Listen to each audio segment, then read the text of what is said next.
I'ma put it all on the table. We forever faithful, yeah, we still faithful. All right. I guess just let's get this thing over with, shall we? The Seattle Seahawks tonight up in Seattle defeated the San Francisco 49ers 41-6 in the divisional round of the NFC playoffs in what was one of the more demoralizing losses in the Kyle Shanahan era. That game was an ass kicking from the very start.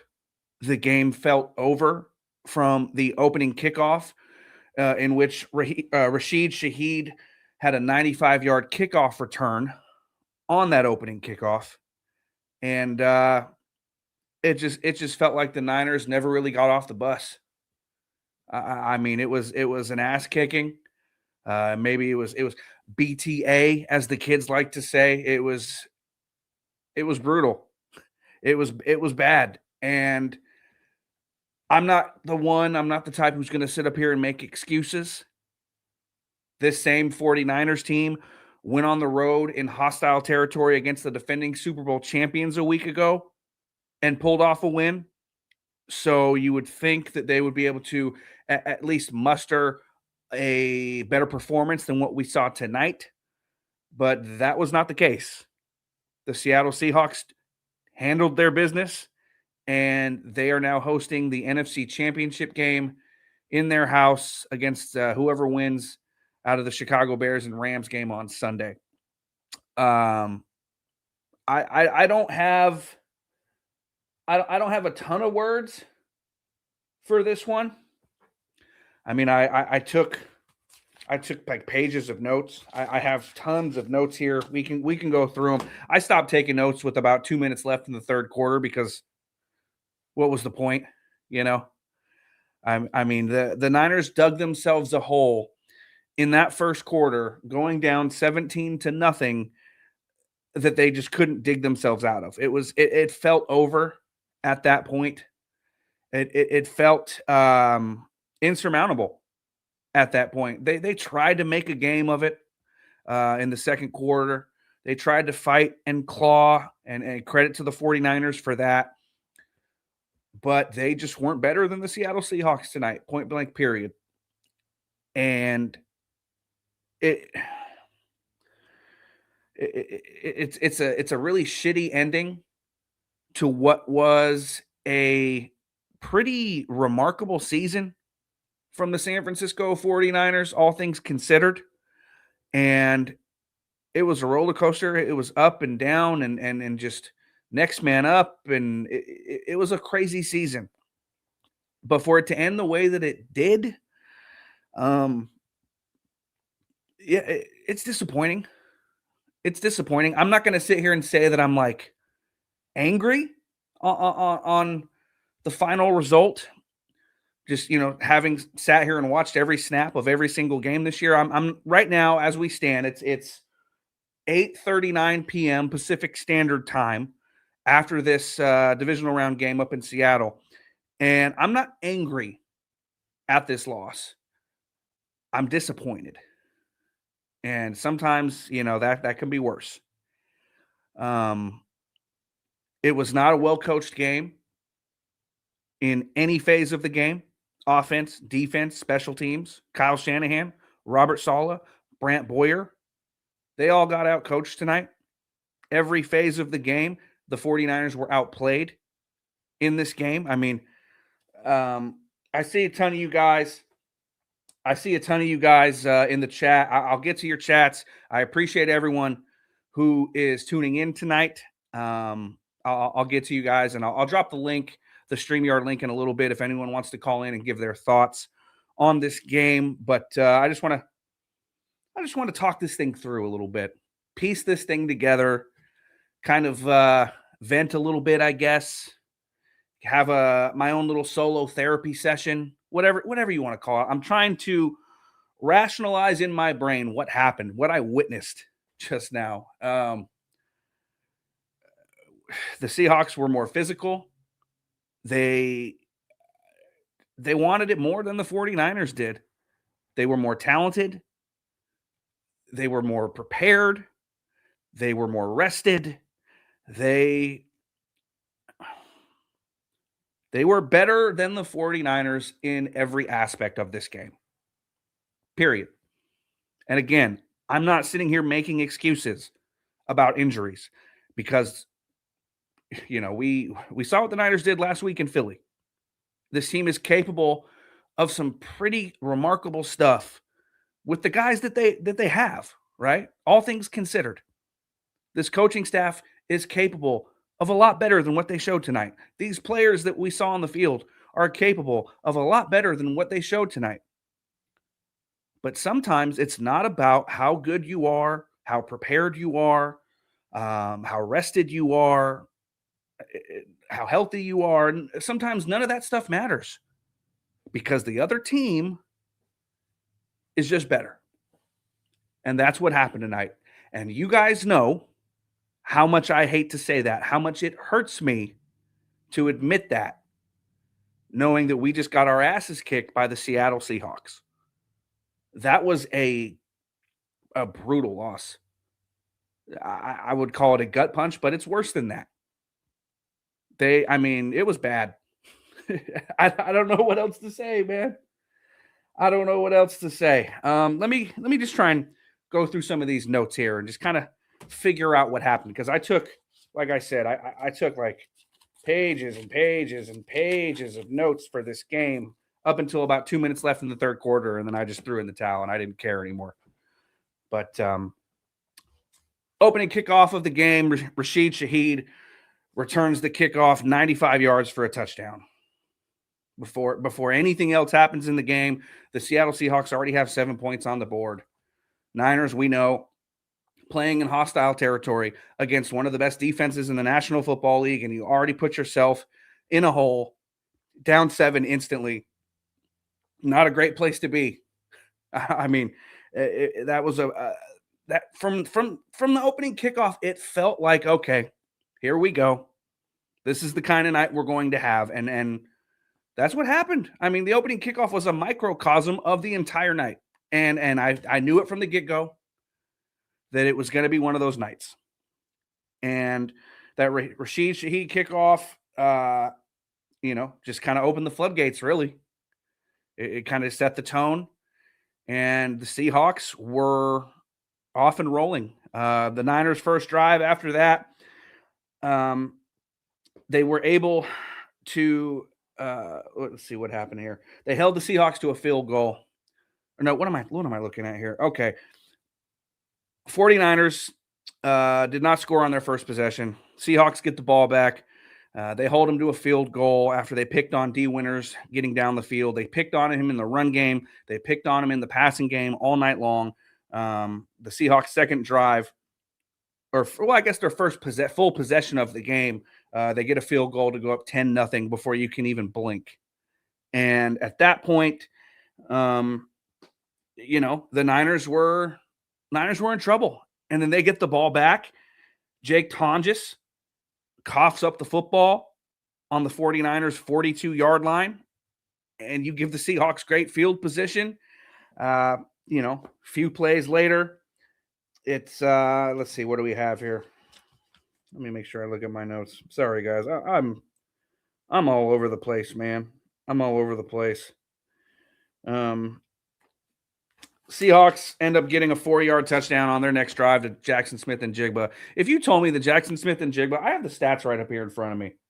If you would have told me the Niners would lose this game 41-6 and Sam Darnold would only complete 12 of 17 passes for 124 yards and 1 touchdown, and then you had Jackson Smith-Njigba, who finished the game with just 3 receptions for 19 yards, and yes, he did have the 1 score. But if you would have told me that those would have been the stat lines for those 2 players, I would have said there's no way in hell the 49ers lose this game.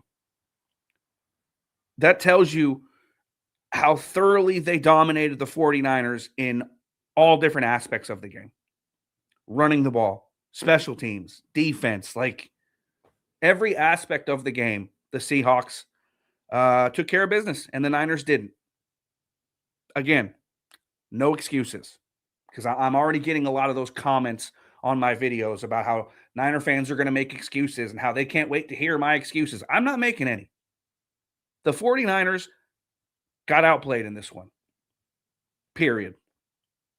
And let me check out my notes here. End of the first quarter, the Niners were down 17-0. At that point, it was over.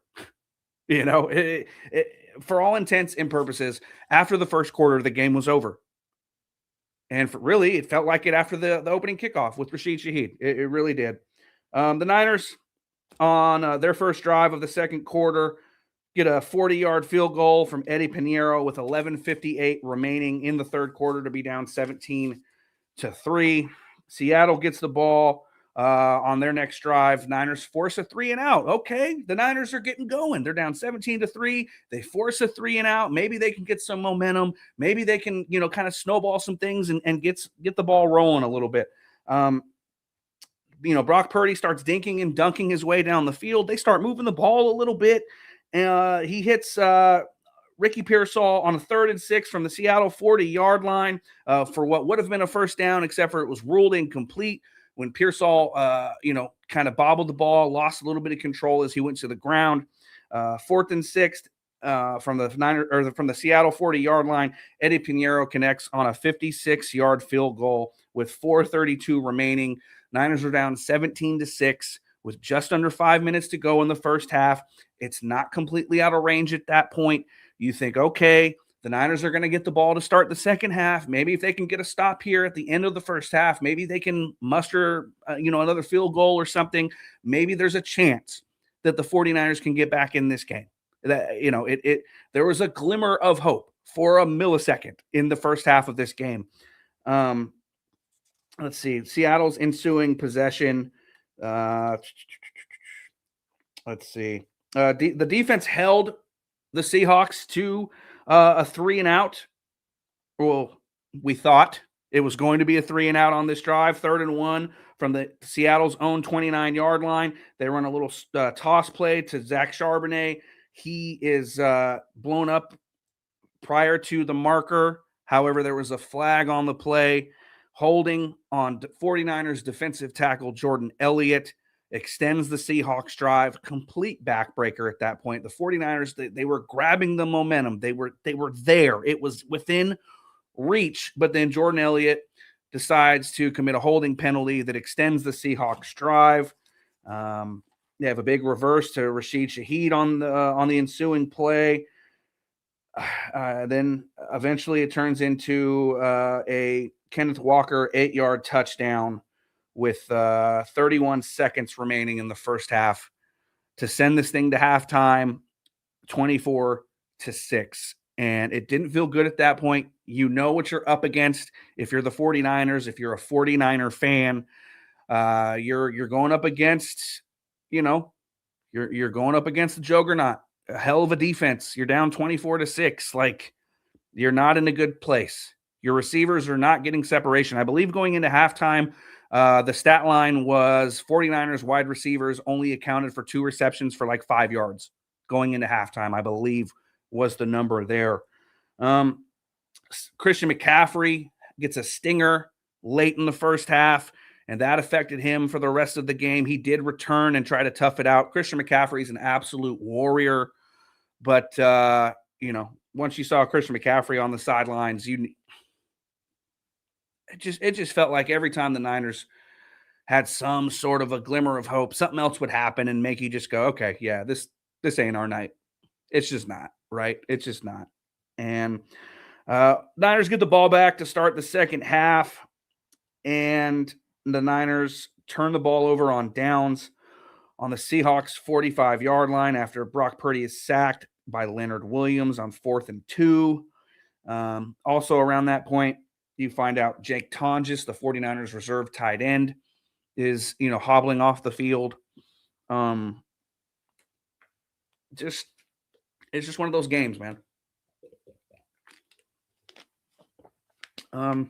Let's see what else we got. Anything else worthwhile, The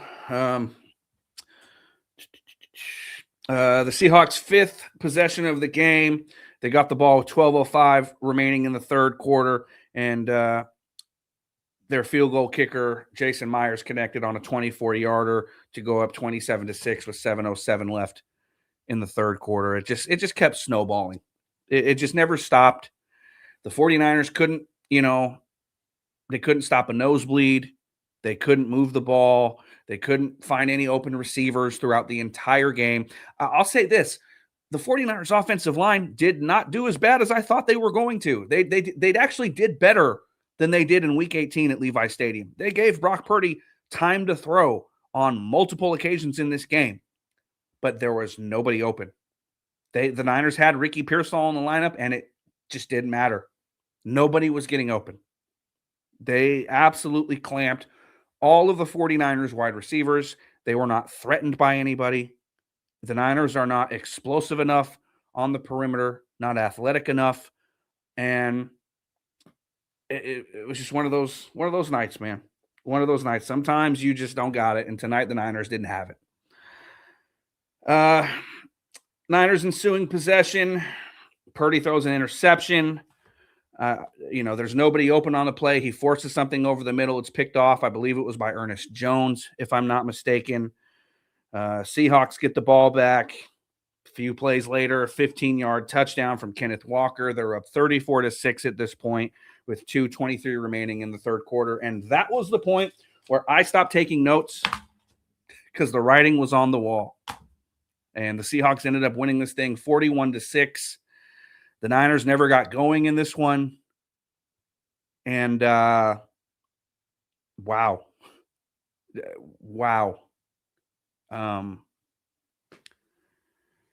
I don't know what to say, guys.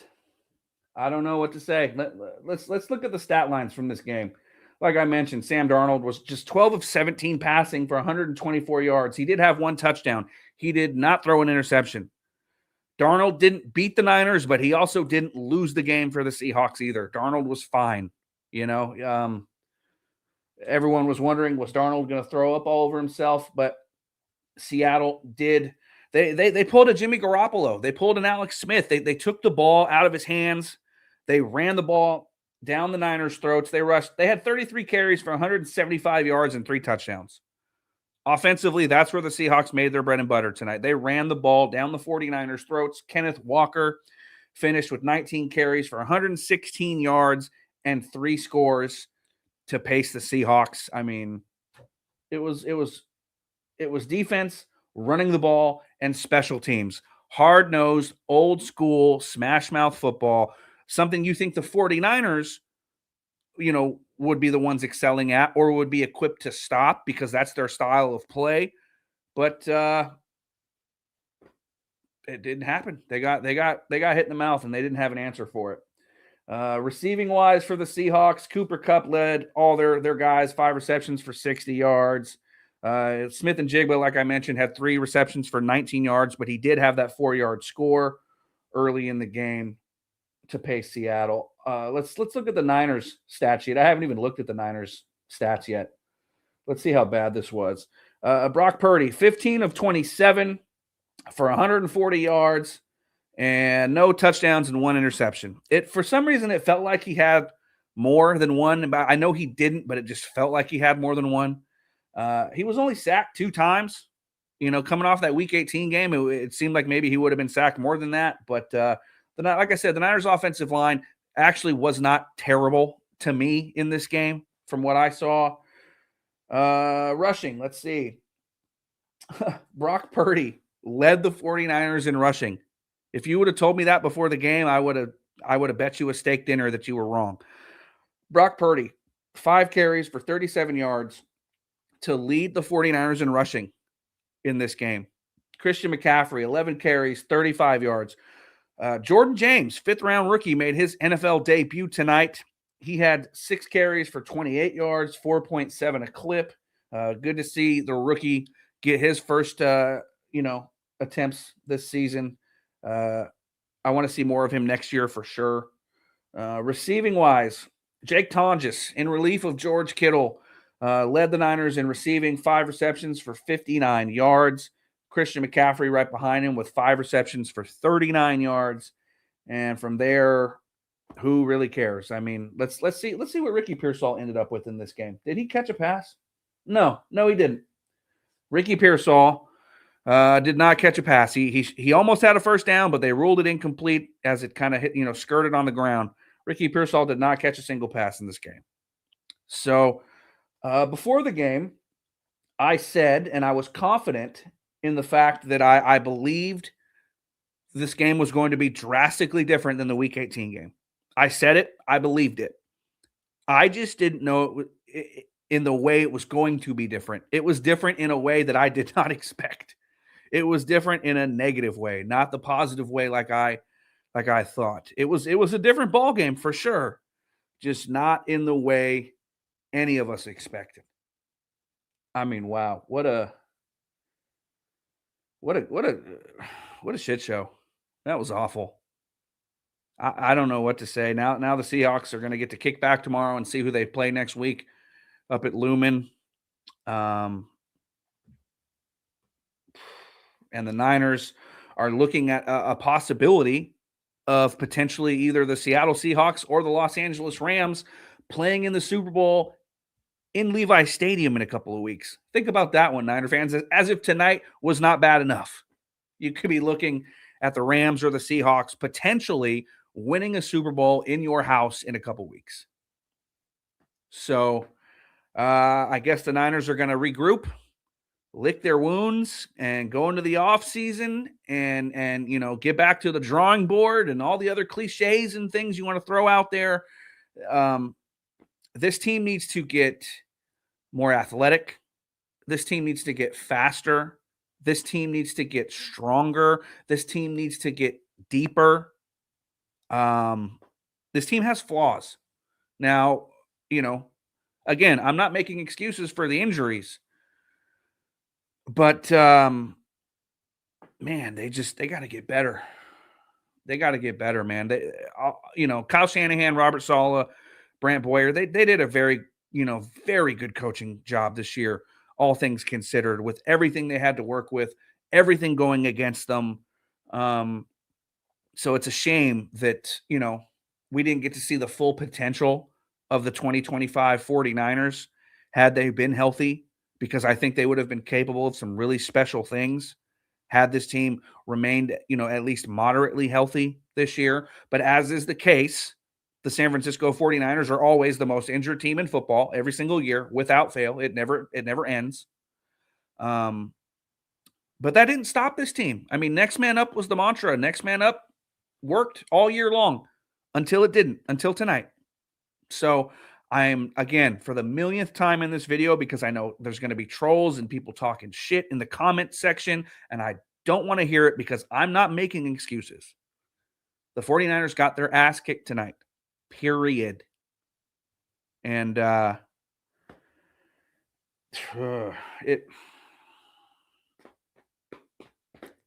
this sucks. This sucks. Not much else to say, man. Not much else to say. I got a ton of comments in here. Yes, we are taking calls. Isai says, we taking calls or what? We are taking calls. Let me go ahead and pin the link here, and then give you guys a chance to call in. I'm sure I'll get some calls from Seahawk fans after they won. I challenged Seahawk fans last night. I wanted Seahawk fans to call in before the game. I'm all about the banter and the trash talk before the game. But if you didn't say anything to me before the game and you want to come on and run your mouth after the fact, I'll have a little bit of a problem with that, because that's cowardly behavior, in my opinion. But if you were here before the game started commenting on my videos, then I don't have an issue with it. But if you're just some guy trolling who was not here before the game, I really don't want to hear from you after the game, because that's just bitch-made behavior, if I'm being honest with you. But, maybe that's just me being salty. I don't know. Let me go ahead and I will pin the link in the live chat. I want to hear from Niner fans tonight. How are you guys feeling? How are you coping with this loss? Let me pin it. I have to pin it from my phone, so just bear with me, guys. The link is in the live chat, so if you want to call in, and give your thoughts, you have the opportunity to do so. And the link is pinned. So we're good to go. This should be fun. This should be fun. Niner fans, call in and give your thoughts. You will not be brought up on camera, so don't worry about that. It'll just be your voice. Same thing, I guess, applies to Seahawk fans. If you want to call in and rub it in, you can call in. You will not be brought up on camera, so don't worry about that. Just be aware of that. Let's see what kind of comments we have while I'm waiting for some callers.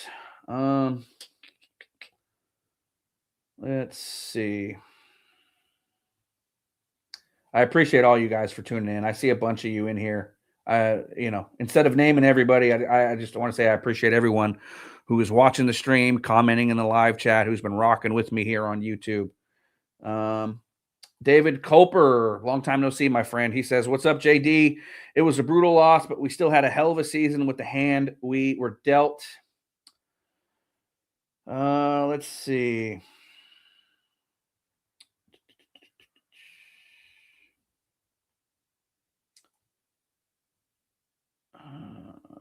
Miguel Fuentes says, "This hurts so much." Yes, it does. We got a caller backstage. Let me bring him up. All right. And we go to the first caller of the night, my guy, Esai. What's up, man? How are you feeling after this one? Man, this one hurt, JD. I mean, just like they all do, year after year, heartbreak after heartbreak, it seems like. But I mean, I'm still gonna ride with my guys at the end of the day. Just sucks, man. I mean, you know what this team's capable of, like you said, with the injuries. But now, I mean, I think we win this game without them. But I mean, well, we got to stop using that excuse. I mean, there's no excuses, man. There was no excuses last week when we won in Philadelphia with all the injuries that we have. I'm Yeah, not making excuses, man. They just weren't good enough tonight, and yeah, they weren't deep enough. They were not. The roster was not built well enough to deal with what we had to deal with this year. I don't know. I don't know, man. This was brutal. This was brutal. What was going through your mind when Rashid Shaheed took that opening kickoff 95 yards to the house? I was just like, man, it's gonna be one of those games, man. You know, I mean, it was just heartbreaking. I mean, I think this is probably the second worst playoff loss, like playoff loss, not counting Super Bowls, since like maybe the Philadelphia Eagles one. Mm-hmm. I think that one's the only one that tops this. I mean, I'm feeling pretty bad about this one, man. It's sucks that it's Seattle that knocked us off anyone, but I mean, you got to give it to them, man. They beat our ass. They beat us on all across the board, all three phases of the game. Whooped us. They did. Um, There's nothing we can really say. Like, you can't blame the refs. You can't really blame anything. Like, the Niners just got outplayed in this one. yeah, It Shanahan got was out coached. Shanahan got out coached. Speaking of Shanahan, real quick, I wrote the note down here. I forgot to mention this when I was going through my notes, but I definitely want to mention this because it pissed me the hell off when Kyle Shanahan did this. Let me write this down. Where are we at? Come on. It was in the first half. It was what, fourth and short, and they ran that little option play with Kyle Juszczyk where he was After going to after either yeah, that what the hell was that play call, man? What are we? Are we a college team or what? on that third down, the Niners picked up the first down, but they gave the Seahawks the The timeout right timeout. before. Yes, yes. They come out of that timeout, and the play Kyle Shanahan draws up is a little option pitch to your fullback who can also maybe pitch it behind him to Christian McCaffrey. What the fuck was that? Yeah. That was pitiful. That was one of the worst play calls I have ever seen from Kyle Shanahan in any situation. Why is Kyle Juszczyk the one with the ball in his hands making decisions on what happens on the play when you have a $260 million quarterback back there who should have the ball in his hands? That was Yeah, horrible. it was horrible. Horrible. Yes, I agree with you there, man. I don't know what he just wasn't in his bag today. Playing really conservative, not really aggressively. I mean, I don't know, but going into the off season, I mean, we have 50 million to play with. I think we got to beef up the interior O line and also maybe draft a offensive tackle. Cornerback is a must because JSN, we're gonna see that guy twice a year. We got to contain him. Not to mention Puka Nakua and Devontae Adams from the Rams. I mean, you don't know what the Cardinals are gonna do. They got a top 10 pick. Um, and, the there's still a lot of work that this Niner team needs, and I mean, just the coaching hides a lot of the holes, but it got exposed for sure today. It did. And speaking of JSN, you brought up JSN. He had that 4-yard touchdown in the back of the end zone against Darrell Luter Jr. And just prior to that play, I don't know what Renardo Green did to piss off Kyle Shanahan, but Shanahan pulled him out of the game and was, reprimanding him on the sidelines. They put in Darrell Luter Jr. And what do you think a good offense is going to do in that situation? They're going to go straight at the backup who comes fresh into the Yes. ball game. And that's exactly what they did. So I don't really care what Kyle Shanahan was pissed off, with Renardo Green about, but he shouldn't have been taken out of the game because, as soon as that happened, what they were going to do. So I put those 7 points right there on Kyle Shanahan. I do. That was terrible. Yeah, I mean, year after year, the 49er regime, defensive coordinator after defensive coordinator, they want to hide the secondary behind a great defensive line. And this defensive line, I mean, they're young. I mean, they did show promise, but we're third stringers in now. You can't rely on that no more. You know what I mean? At that point, I would have liked to see him maybe end up signing Asante Samuel. They brought him in for workouts. Something there's so much more that they could have done.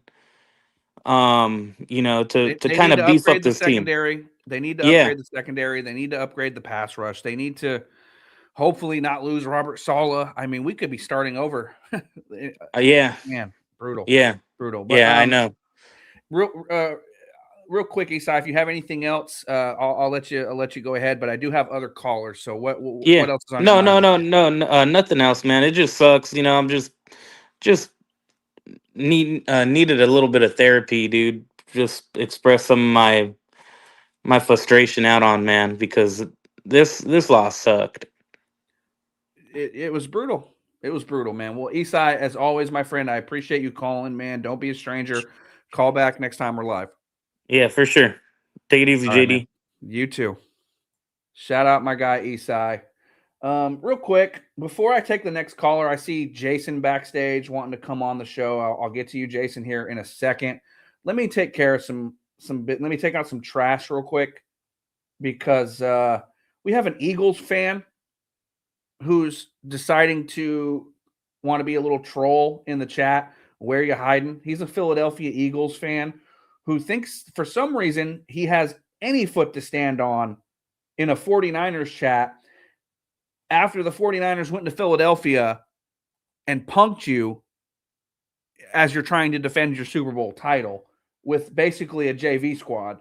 So where are you hiding? Like I mentioned earlier, if you weren't here talking shit to me about this Seahawks game before the game, don't come talking after. That's a pet peeve of mine.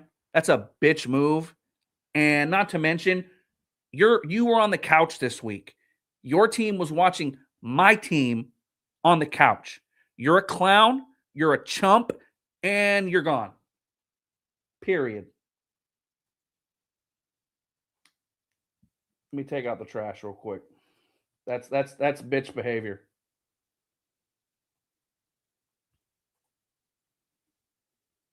And he's gone. I don't I don't put up with stuff like that. Your team's on the couch. I'm over here giving the Seattle Seahawks credit. I'm not making excuses for the loss. Your team lost to the Niners last week, and you're over here laughing. Like, just shut up and take the L like a man. You're a clown. You're a clown. All right. We have another caller. Jason. Jason, you are now live on the program. I don't think I've talked to you before, man. What's your team? What's your thoughts on what you saw tonight? Yeah, what's up, JD? First, I'll preface, I am a Seahawks fan, but I come here in good faith because I've been a fan of your channel for several years, and I honestly really respect that you always stand on business and you call things as they are. So I know the loss is brutal, but GG's. I don't have any ill will against you or not the Niners fan base in general. But I actually just wanted to come and discuss because I have a lot of Niners friends, as I am a California resident. But I have a lot of Niners friends, and a lot of them are very openly, let's say, frustrated with Shanahan, just over the years because of his collapse consistently in big games, and how a lot of them have said he doesn't protect the quarterback, he abandons the run game, and he usually just kind of outsmarts himself. And I know that I think you're a pretty big Shanahan fan, and deservedly so. I think what he did this year was completely insane. But would you agree with what some of those people say? Do you think Shanahan has a problem, and do you think he can get over that hump of just having these collapses in big games? He is definitely a coach with warts. He's not perfect by any means. I would say I am pro Shanahan, but I'm not like the type of person who won't criticize Kyle Shanahan. I'm not sitting here saying that he walks on water. Like I'll call it like I see it. He does get away from the run at times. He does have head scratching play calls at times. He does have a track record of kind of melting down in big moments in big games. But at the same time, he's also won a lot of big games for this team.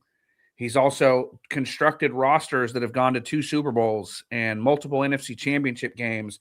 I mean, look at the coaching job he did this year with second, third, and fourth stringers all over the roster starting for this team throughout the course of the season, every week, beginning in week 1. Kyle Shanahan is a very good coach, but he definitely gets in his own way at times. My argument with this, and I have this discussion with buddies of mine who are Niner fans who don't like Kyle Shanahan. My argument is, if you move on from Kyle Shanahan, who are you going to get that's better? Because until you can answer that question, I don't think that it's an appropriate conversation. Like, Kyle Shanahan is a hell of a coach. If he was fired, he would be hired again within 48 hours by another team. He'll potentially win Coach of the Year this season. I'm not saying he's perfect. I'm not saying he should get a lifetime contract.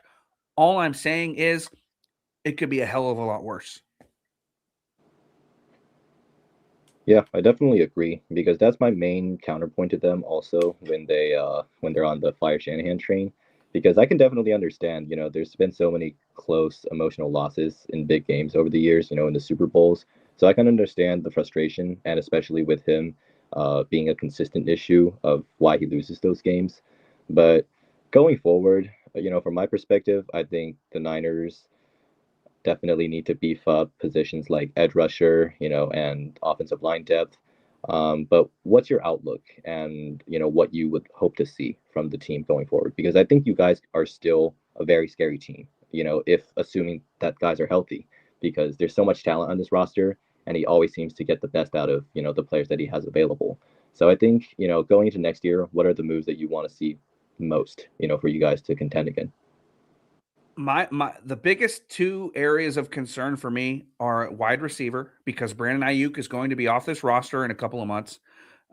Ricky Pearsall has not shown you enough to where you can depend on him. Juwan Jennings is number 3 who fills in as a number 2 at times. Demarcus Robinson is just a veteran guy. Kendrick Bourne, veteran guy. Like, this team needs to get better at wide receiver with guys that can separate, guys that have speed and athleticism. Obviously, Kyle Shanahan covets receivers that can block in the run game. That's a huge part of it as well. But this wide receiver room needs to be overhauled in a big way. Obviously, with the injury to George Kittle, they're going to have to address tight end, and it might not just be one move. Maybe they draft somebody, maybe they sign someone in free agency as well. Like filling George Kittle's shoes next year is going to be an absolute tall task. Defensively, you have to work on the pass rush. They had the worst pass rush I've ever seen the Niners have as long as I've been watching this team this year because of the injuries that they had. Yes, you will have Nick Bosa coming back next season. Yes, you will have Michael Williams coming back this season. You had some good things with Keon White.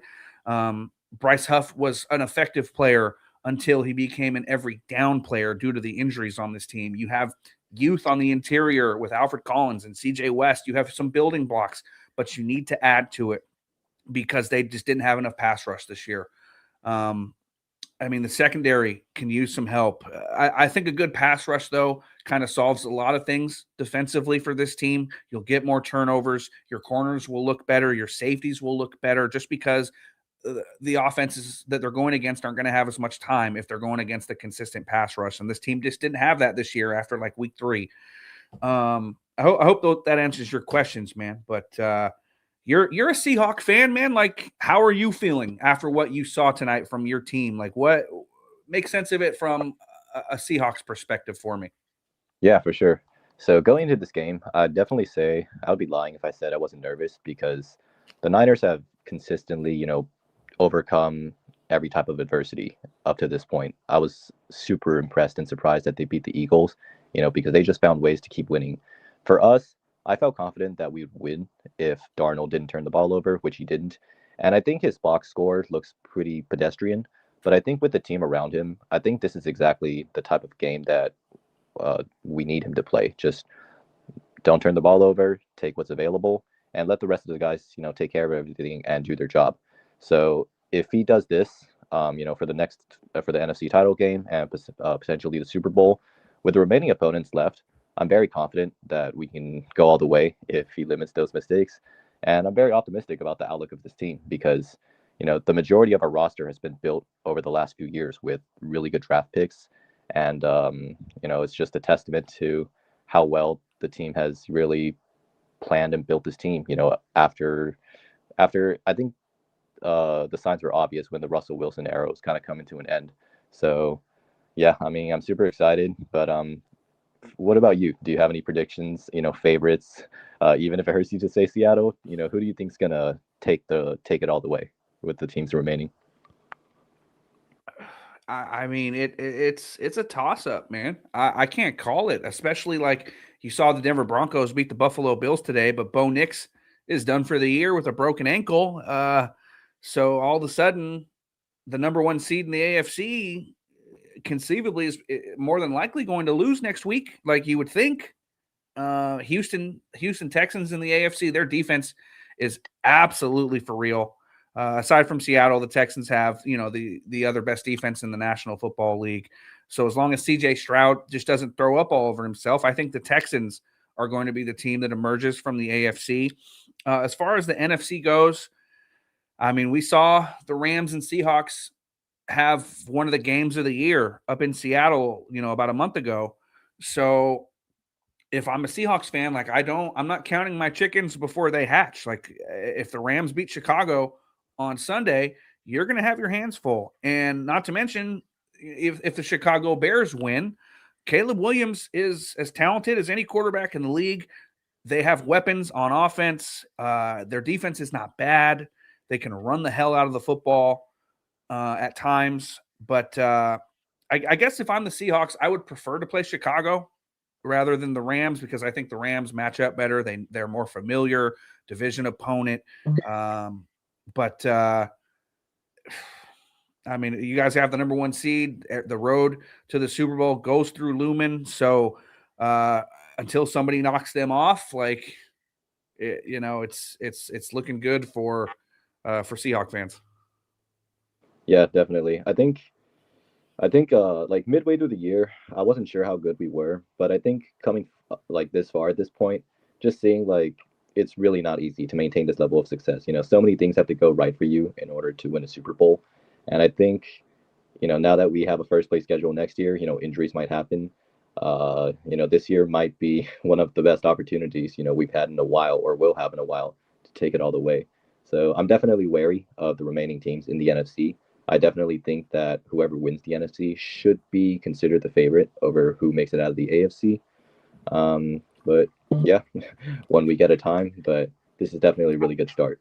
I think it's the NFL's biggest nightmare if the Seahawks and Texans make the Super Bowl, because it's going to be two defensive teams, a low-scoring game, markets that are not exactly huge and popular. Like the NFL wants the Rams or the Bears to make the Super Bowl out of the NFC. They don't want Seattle to make it.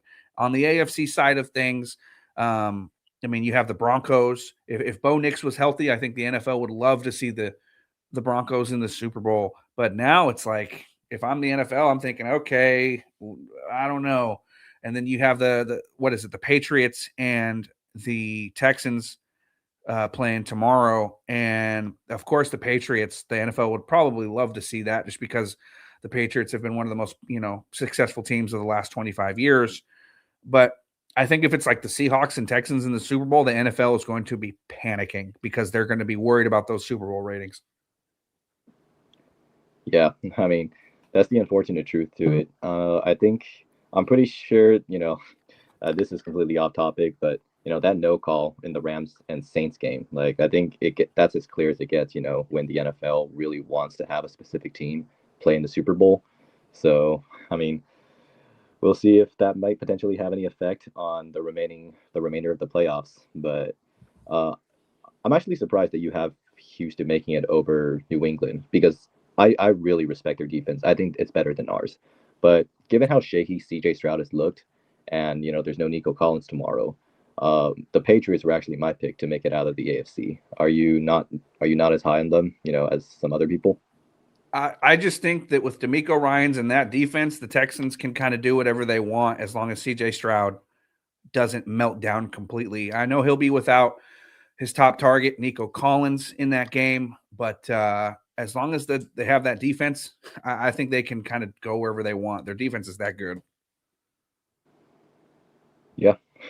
I'm obviously a bigger fan of watching good defense. That's what we built our success off in the past. So I would prefer to see the Texans win. But yeah, me personally, as someone that really enjoys a defensive game over offense, I would really enjoy a defensive showdown between the Texans and Seahawks. But it's anyone's game. I think this is the year of parity. There's so many inexperienced teams in the playoffs.